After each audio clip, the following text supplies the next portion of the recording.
This is going to be a quick video to run through all of the, say, most popular machines that FöRST do and the pros and cons.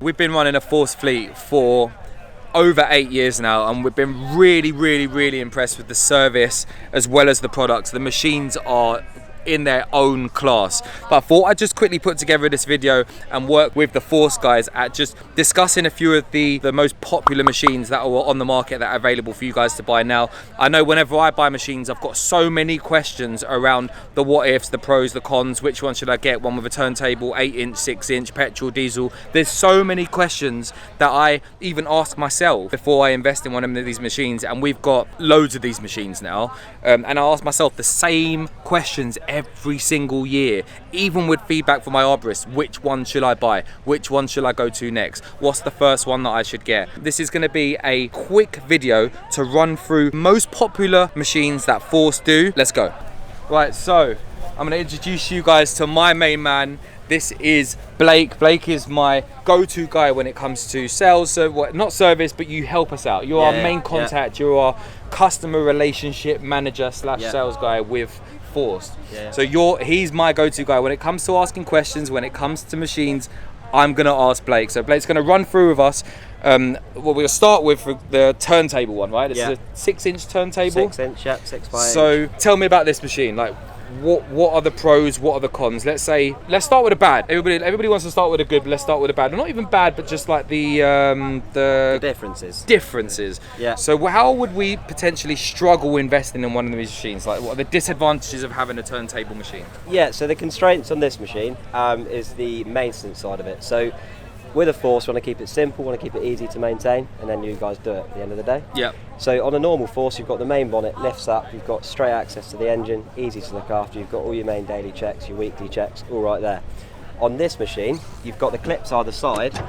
Once this is obviously lifted up, you can access a certain part of the engine, but not the whole thing. So you can't see anything from here, can you? Really? It's just this. The main belts, the main belts, and the hydraulic chamber. The hydraulic on the front, yeah. So what you do have to do is you'd undo these 3 bolts. So you've got the one there, the 2 that side, then this whole section here comes off. Right. And underneath there you've got your dipsticks, you've got your daily checks, you've got your weekly checks, getting to the main engine itself. The one feature we have maintained, easy to do up the belts. So that's your belt adjuster there, so that's not hard to do at all. Yeah. If we go on this side of the machine, when you're changing your blades, you've got these 2 bolts here.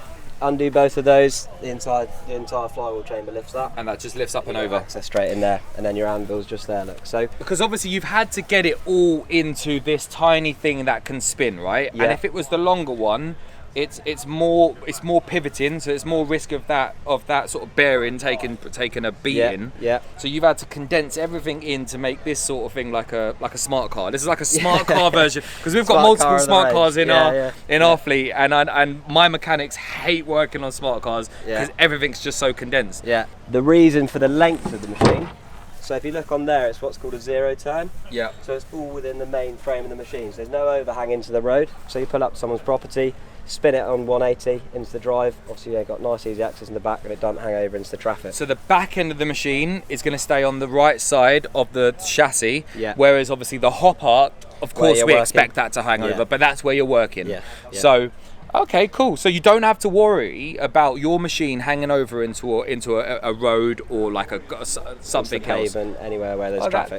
That's super cool. All right. So yeah, obviously everything else is the same. You've got the same touch feed buttons. You've got 6x8 in feed. You've got the usual full width piano hinge, and obviously you've got the underneath. You've got the load bearing part as well. So anything on a FöRST where the work is double grade fittings of steel at the back there, and then you've got the FöRST feed grip rollers as well. So it's a really simple machine. I mean, once the hopper's closed, it's a really, you just click these things round and that's it, right? And then how do you rotate it? Is there like a lever that I have to pull? Yeah. So on the front here.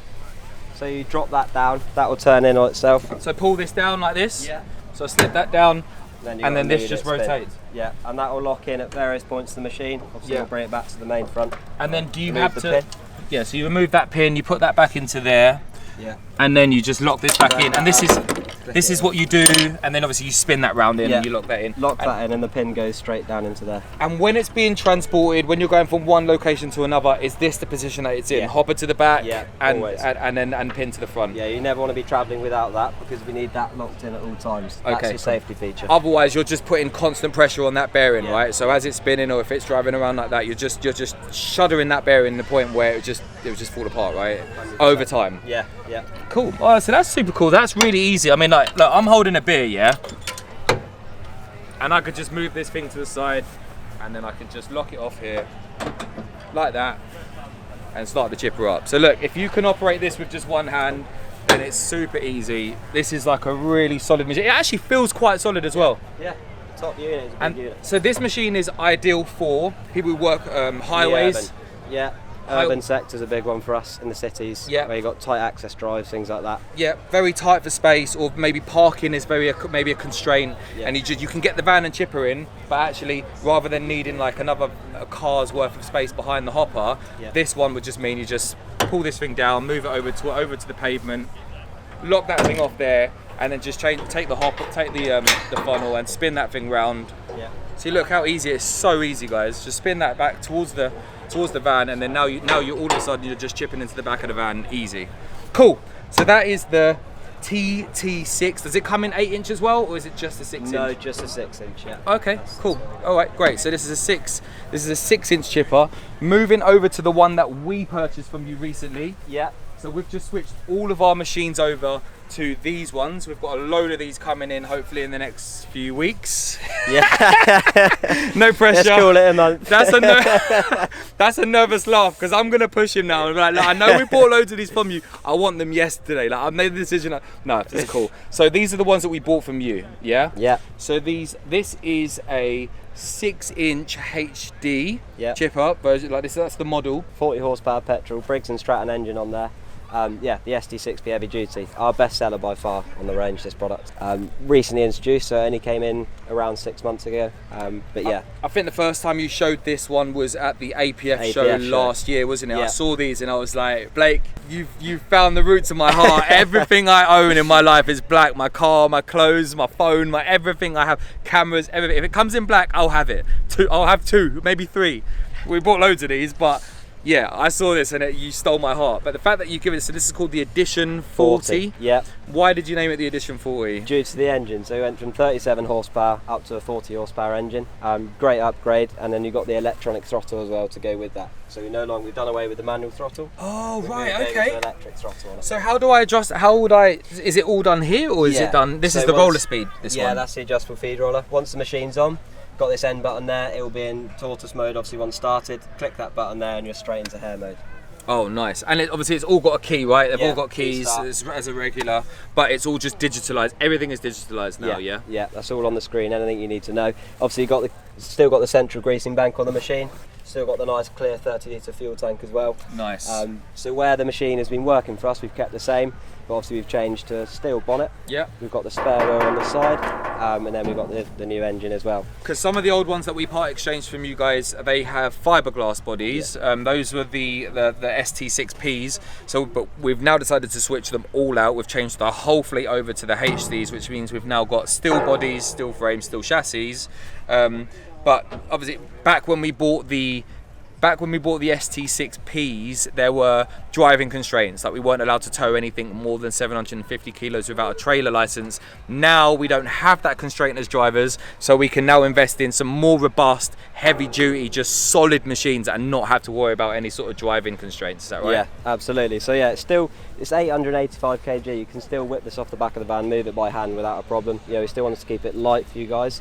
And the other one is you get a much more robust jockey wheel as well. Yeah, I mean the jockey wheels have always been sort of like a soft issue for us. We're always having to keep an eye on that. I mean, and I know that you've obviously listened to your feedback from people like myself and other people within the industry and just upgraded that head, right? Like you just upgraded that jockey wheel section, because the jockey wheel's always the first thing to fail, and then now we're just trying to retrofit a jockey wheel on that never really locks in, is always falling up and down, and that is a solid jockey wheel now, and it's got its own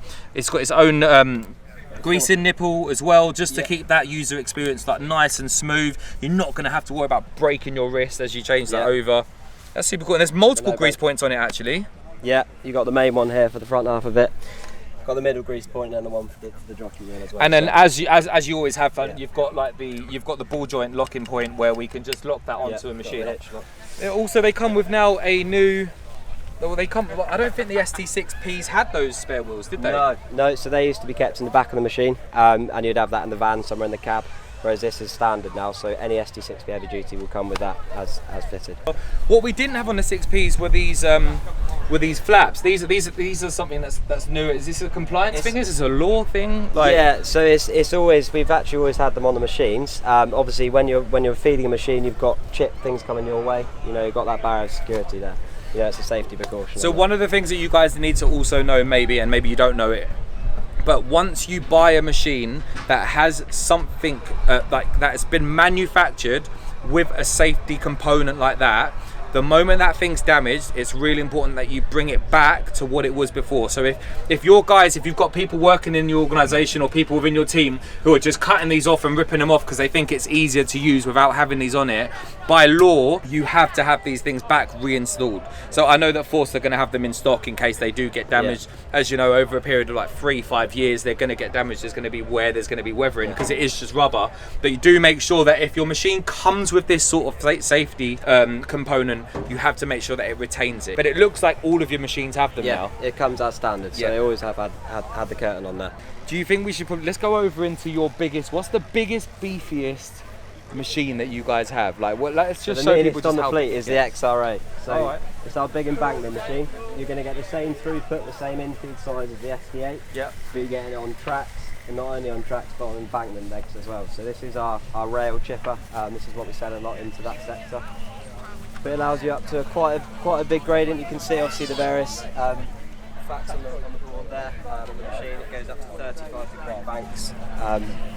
So yeah, you're getting this most places. This is a big boy, man. Like, this is like a beast. I mean, obviously it's on its pivot. It's pivoted at the moment, but I can imagine it can be lifted quite high up. You know, you've got quite a big clearance in case you're trying to get through any sort of brushland. Yeah. If you're trying to get over any big stumps or something like that, this is your guy, right? Absolutely. Highway stuff, this is your guy. When you're working on a railway, this is your guy. Like, this is the most ambidextrous, I want to think, like the most agile machine you guys have in your fleet. Is that right? Yeah. So this would get most terrains. As I say, anywhere you need a chipper, you need to take it to the job. This is the one. Electric throttle. Yeah, electric throttle on the machine. Central greasing bank, adjustable feed roller speed.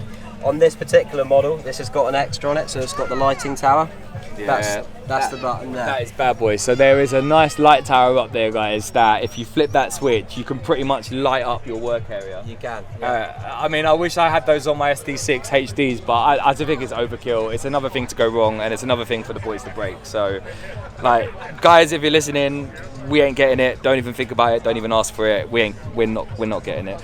But if I had one of these, I'd probably have it, because this is a beefy machine. I mean, so much so that you've got emergency stop buttons throughout, like on all over the place, right? It's not just the stop bar here. You've got, because obviously we know it can be lifted quite high, right? So if this is really high, it's up there, you're not getting those you're not buttons. hitting that one. So you've got emergency stop buttons on the right, on the left. Obviously you've got like the emergency bar as well for the user. But this one here's got the winch bracket as well. So underneath the hopper there. So a winch will sit inside that. Obviously it's not fitted as, but you can get a 3-ton warm winch, electric and remote control. Do you guys sell the winches with the machines as well? So it's one of the extras, same as the lighting tower. They're the two most popular things that we would sell. Obviously you can get other things, like on the side of the hopper here you can get flashing beacons. So if you're working on the highways, you get one each side of the hopper, and then you can get a chevron sticker kit as well to go across the back. So is that like compliant? Is that like a compliance thing? It's like a must-have if you work on the highway. Is it a must-have? So it's not always a must-have, I would say, but it is something. Obviously, it's an extra safety feature in it. When you're moving around in the dark, you've got 2 lighting beacons there. You know where you are. Yeah, just extra safe, just that extra precaution, just to let people know.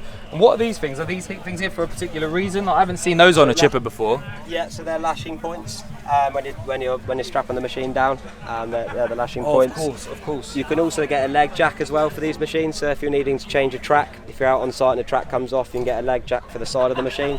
I suppose when you're moving this thing around, I suppose you stand up, because we don't have one of these. We're a long way away from getting one of these. But like I suppose you stand up here and you move it around using these joysticks, right? Yeah. These control the jacks, they control the height of the jacks and the movement of the tracks. Tracks. So you've got the various ones there. So one side, this side will obviously generate the left, that's the right, and then that's your legs. So you've got up and down on the. And is this this would be the throttle then for like how fast it's moving? You know, so you can turn it up on the side. Get off and move it. You've got it right there. Cool. And it's all again same thing. Key start, digital throttle. Yeah. Across all the range. The control panels across the range are exactly the same. 30-litre fuel tank. All of that is uniform across the fleet. Nice. Wow. What a beast. What a machine. I mean, we're a long way from getting one of these, but I mean, I hope that's really summed up for you guys. If you guys are ever thinking about investing in a FöRST or maybe upgrading your FöRST, thought this would be a really helpful video to just run you through, give you some quick insights. Obviously, if you need to speak to someone, reach out to the FöRST team. They're an exceptional organisation to work with. We've worked with them for over a decade now, and we have never been disappointed with the service. So make sure you reach out to your local FöRST sales rep if you need any more information. But for now, I'll see you guys on the next video.